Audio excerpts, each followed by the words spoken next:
परंपरा का ज्ञान किनके लिए सबसे ज़्यादा आवश्यक है और क्यों?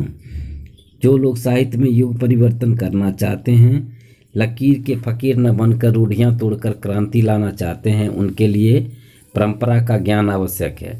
परंपरा के ज्ञान से ही प्रगतिशील आलोचना का विकास होता है।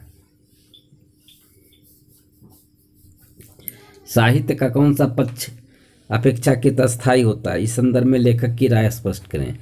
साहित्य का संबंध मनुष्य के संपूर्ण जीवन से होता है। आर्थिक जीवन के अलावा मनुष्य एक प्राणी के रूप में भी जीवन बिताता है। साहित्य में मनुष्य की बहुत सी आदिम भावनाएं प्रकट होती है जो उसे प्राणी मात्र से जोड़ती है। लेखक के अनुसार साहित्य मात्र विचारधारा ही नहीं बल्कि उनमें मनुष्य का इंद्रिय बोध, उसकी भावनाएं भी व्यंजित होती है।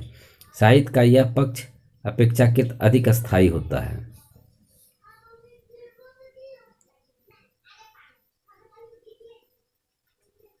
राजनीतिक मूल्यों से साहित्य के मूल्य अस्थायी कैसे होते हैं?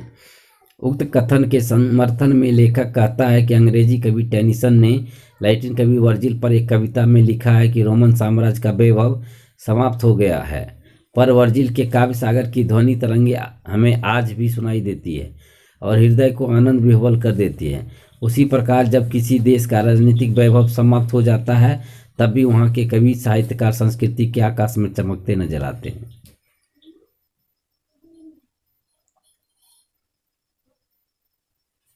जातियों से अस्मिता का लेखक किसी प्रसंग में उल्लेख करता है और उसका महत्व बतलाता है।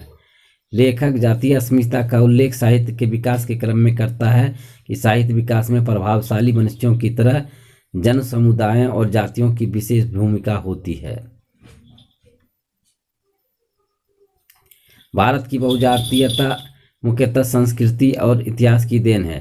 कैसे? लेखक के अनुसार भारत की बहुजातीयता मुख्यतः संस्कृति और इतिहास की देन है, क्योंकि यहाँ की राष्ट्रीयता एक जाति द्वारा दूसरी जाति पर प्रभुत्व कायम करके स्थापित नहीं हुई है। Thanks for watch my video. Please like, comment and subscribe.